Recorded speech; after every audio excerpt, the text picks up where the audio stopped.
Magandang araw mga bata. Ang pag-aaralan natin para sa araw na ito ay tungkol sa pagbibigay halaga sa pamilya bilang paglalapat ng mga aral ng pananampalataya.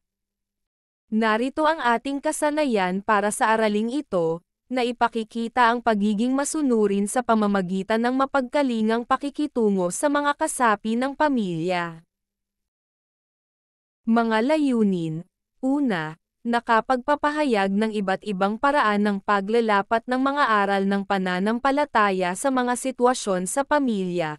Ikalawa, nakapagsusuri na ang paglalapat ng mga aral ng pananampalataya bilang gabay sa mga sitwasyon sa pamilya ay tungo sa malugod na pamumuhay.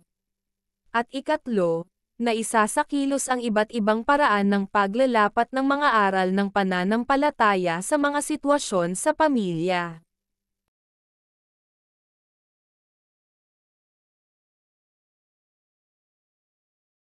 Magbalik-aral muna tayo sa ating nakaraang aralin. Ano-ano ang mga paraan ng pagpapakita ng pagmamahal sa inyong mga magulang at anong mga aral ng pananampalataya ang inyong natutunan sa kanila, at paano ito inilalapat sa buong pamilya? Isulat ang mga sagot sa chart.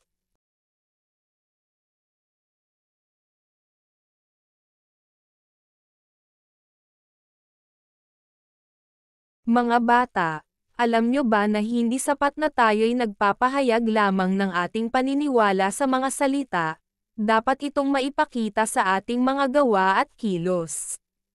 Ang pagsasabuhay ng pananampalataya lalo na sa ating pamilya ay nagbubunga ng masaganang pagpapala mula sa Diyos. Kapag tayo ay tapat na sumusunod sa mga utos ng Diyos at ipinapakita ang pagmamahal sa Kanya at sa ating pamilya, nagiging instrumento tayo ng Kanyang pagpapala at biyaya sa isa't isa.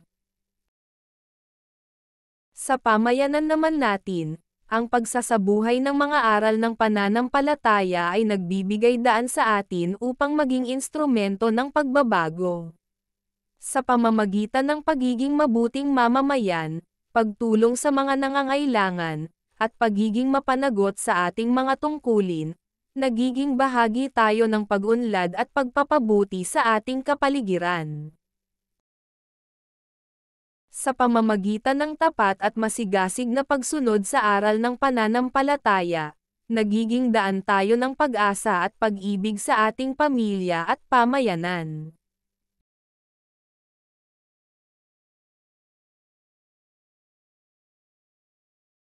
Sino sa inyo mga bata ang sumasamba o nagsisimba? Magaling! Ang pagsamba ay isang kilos sa pagbibigay puri sa Diyos. Ginagawa natin ito, sa pamamagitan ng panalangin, pag-awit, at pag-aalala ng mga aral at gawa ng Panginoon. Sa pamamagitan ng sama-samang pagsamba, ang mga mananampalataya ay nagkakaisa sa kanilang pananampalataya at nagpapalakas sa bawat isa. Ang pagsamba ay naglalayong magbigay ng panahon sa pagmumuni-muni ng buhay ayon sa kalooban ng Diyos na kasama ang iba pang mananampalataya. Ito ay nagbibigay daan sa mga mananampalataya na maging mas mabuting tao at maging instrumento ng pagpapala at kabutihan sa kapwa.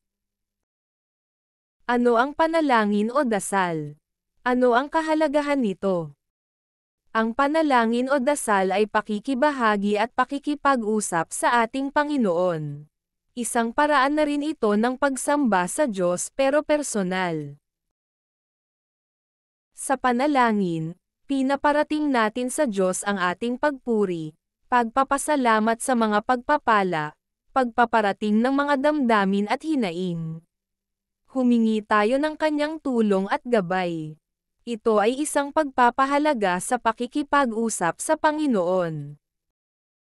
Ang pagkamapasalamatin ay damdamin o salo-obing pagkilala ng ating utang na loob sa Diyos at sa mga taong nakapaligid sa atin. Galing ang pagpapasalamat sa pagkilala ng kabutihan at kagandahang loob ng Diyos man o ng mga tao sa ating paligid. Nararamdaman at nakikita natin ang kabutihan ng Diyos sa kalikasan at sa mabubuting gawa para sa atin. Sa pagkilala natin ng mga ito, nag-uumapaw ang pasasalamat at kagustuhang maiparamdam ang ating ganti sa kabutihang ating natatamo. Ang pagnanais at saloobin natin ang nagtutulak sa atin na gumawa ng mabuti sa iba bilang ganti. Basahin natin ang kwentong pinamagatang biyaya si Bless, kwento ni Lily F. Apura. Sagutan natin ang mga gabay na tanong sa inyong kwaderno.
Sagutan natin ang mga gabay na tanong sa inyong kwaderno.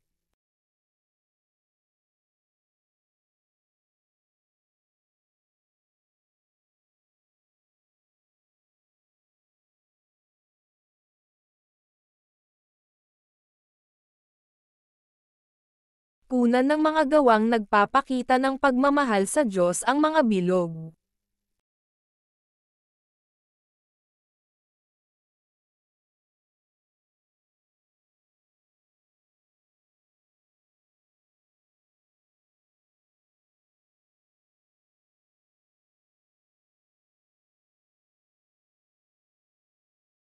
Ang pananampalataya ay isang mahalagang bahagi ng buhay ng pamilya.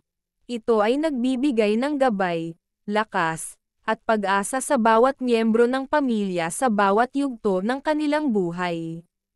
Sa anumang sitwasyon, maaaring maging pagkakataon ang pananampalataya upang palakasin ang ugnayan ng bawat isa at magdulot ng kapayapaan at kagalakan sa puso ng bawat miyembro. Sa mga masaya at magiliw na sandali, ang pagsasabuhay ng pananampalataya sa pamilya ay maaring ipakita sa pamamagitan ng pagpapasalamat sa Diyos para sa mga biyaya at tagumpay na natatanggap. Ito ay maaaring gawin pagpapasasalamat at pagdiriwang, kung saan ang bawat miyembro ay nagkakaisa sa pagpapahayag ng kanilang pananampalataya sa pamamagitan ng pagdarasal, pag-awit ng mga papuri, at paglilingkod sa Diyos. Sa mga masalimuot at mapanghamon na panahon naman, ang pananampalataya ay nagbibigay ng lakas at pag-asa sa pamilya upang harapin ang mga pagsubok. Sa panahong ito, ang pagsasabuhay ng pananampalataya ay maaaring ipakita sa pamamagitan ng pagtitiwala at pananalig sa Diyos, pagtutulungan at pagtitiis, at pagkakaisa sa pamamagitan ng panalangin. Dahil kasama nating ang pamilya, hindi maiiwasan na may di pagkakaunawaan paminsan-minsan. Kailangan bawat isa ay matutong magpakumbaba, humingi ng tawad at magpatawad. Kung sa sitwasyon ng pagkakasakit, pagkamatay, o kawalan naman, ang pananampalataya ay maaaring maging tanglaw at gabay ng pamilya. Ito ay nagbibigay ng kapayapaan at kapanatagan sa gitna ng lungkot at pagsubok. Ang pagsasabuhay ng pananampalataya sa mga ganitong panahon ay maaaring ipakita sa pamamagitan ng pagkakaisa, pagdamay, at pagmamahalan sa bawat isa. Mga bata, marunong ba kayong magpatawad sa taong nagkasala sa inyo? Alam nyo ba na ang pagpapatawad ay mahalaga sa buhay at kaligayahan ng ating pamilya? Kapag may pag-aaway at di pagbabatian, nasisira ang pagsasamahan sa pamilya. Nawawala ang pagkakasundo-sundo at pagtutulungan. Ang nasaktang miyembro ng pamilya ay maaring maghinanakit o magkimkim ng galit. Maaari itong maging away na talaga. Ang pagpapatawad ay nagpapanumbalik ng mabuting relasyon sa pagitan ng mga miyembro ng pamilya. Ang pagpapakumbaba at paghingi ng tawad ng nakagawa ng mali ay umaalis sa hinanakit at galit ng nasaktang miyembro ng pamilya. Sa paghingi ng tawad na ipapakita natin ang pagpapahalaga sa damdamin ng nasaktan. Mas makakabuti kung gagawa tayo ng bagay para maitama ang nagawang pagkakamali. Sa ganitong paraan mababawasan ang hirap o sakit sa dulot ng ating abala, o mabigat na damdamin ng miyembro ng ating pamilya. Ang paghingi ng tawad at pagpapatawad ay nagbabalik sa pagkakasundo-sundo. Maibabalik din ang magandang komunikasyon at magandang relasyon. Sa paghingi ng tawad at pagpatawad hindi naiipon ang galit at hindi magkakaroon ng hinanakit sa isa't isa sa pamilya. Tandaan natin mga bata, lahat tayo ay nagkakamali o nagkukulang sa ating mga mahal sa buhay at kaibigan. Ang paghingi ng tawad at pagpatawad ay nagpapatibay ng ating relasyon at pag-unawa sa isa't isa. Nagbibigay daan ang paghingi ng tawad at pagpatawad sa pagbuti ng asal natin. Importante ang mga ito sa masaya at matibay na pagsasamahan ng isang pamilya. Sagutin natin ang mga gabay na tanong sa inyong kwaderno.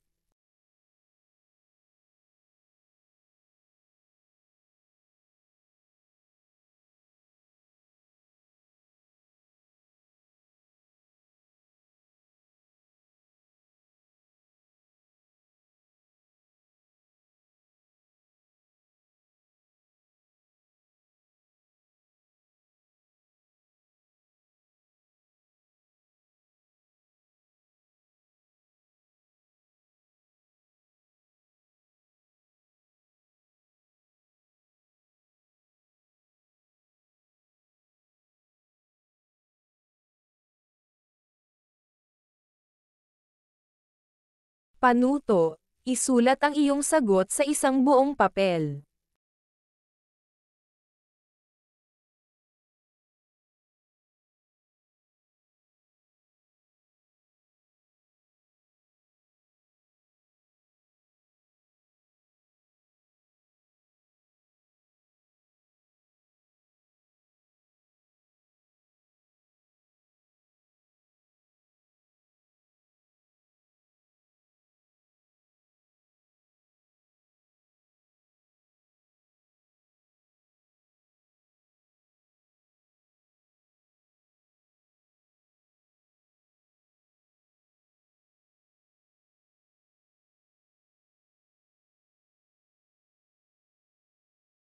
Punan ang mga puwang sa talata sa ibaba.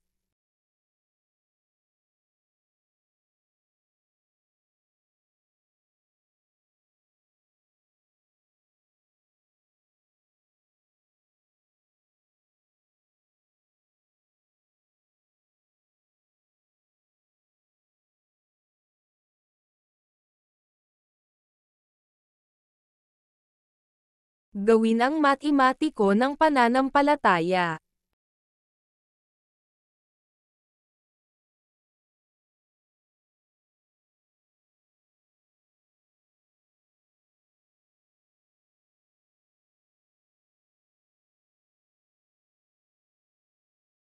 Panuto, punan ng salita ang patlang upang mabuo ang pangungusap.